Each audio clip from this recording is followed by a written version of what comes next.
So isa lang, then dadagdagan pa natin ng ibang gulay.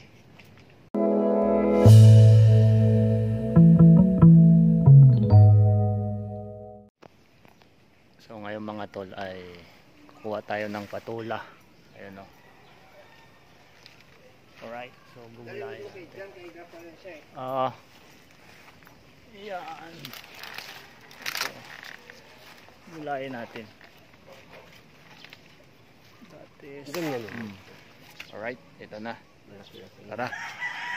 Let's go. So, gagawin namin nito mga tol ay laswa. Yan. Sabaw. Yan, lagyan ng hipon. Ito yung pinakamasarap.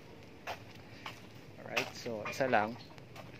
Then dadagdagan pa natin ng ibang gulay. Tara. Ito yung mga sariwang gulay mga tol. Alright, so let's go.